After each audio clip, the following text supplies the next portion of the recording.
ధనుర్మాసంలో నేడు 10వ రోజు.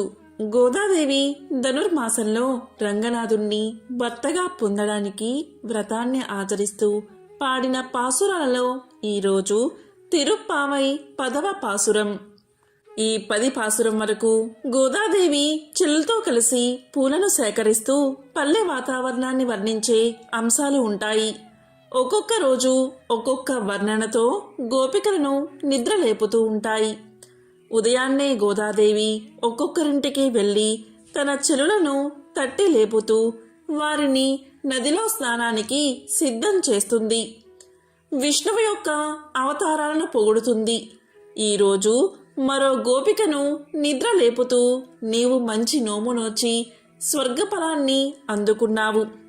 గొల్లబామలయందు గొప్పదానివి, నువ్వు త్వరగాలే మాతో వచ్చి ఆ చిన్ని కన్నయ్యని కూడా లేపాలి అంటూ గోదాదేవి మిగిలిన గోపిలాలతో కలిసి నిద్రలేపుతుంది. ఈ ధనుర్మాసం నెల రోజులు విష్ణువుని స్తుతిస్తూ ప్రతిరోజు గోదాదేవి రచించిన పాసురాలను వైష్ణవ ఆలయాల్లో పాడతారు. ఈరోజు ధనుర్మాసంలో 10వ రోజు.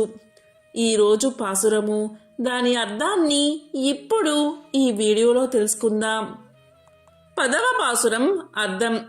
ఇంకొక గోపిక ముందుగానే నోమునోచింది, సుఖానుభవం పొందింది. తలుపులు తెరవకపోయినా మాతో మాట్లాడవచ్చు కదా. కుంభకర్ణుడు తన సొత్తు అయిన గాఢ నిద్రను నీకు కప్పంగా ఇచ్చాడా? గాఢ నిద్ర మత్తు వదులు, మైకం వీడు అని గోపికను మందలిస్తుంది గోదా.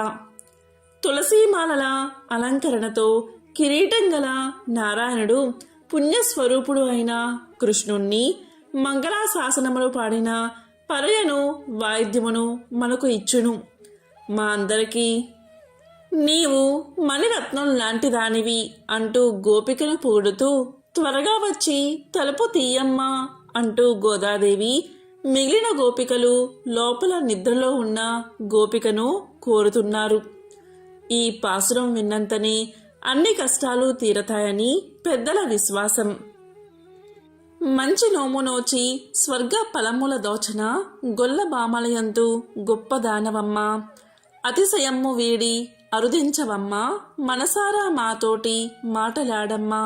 కుంభకర్ణుడు ఓడి నిద్ర నీకిచ్చిన అతి నిద్ర పోతగున అతనిని మించి శ్రీకృష్ణు దాచిన ఓ చిన్నదాన పట్టి ఇచ్చెను తులసి పరిమళాలు.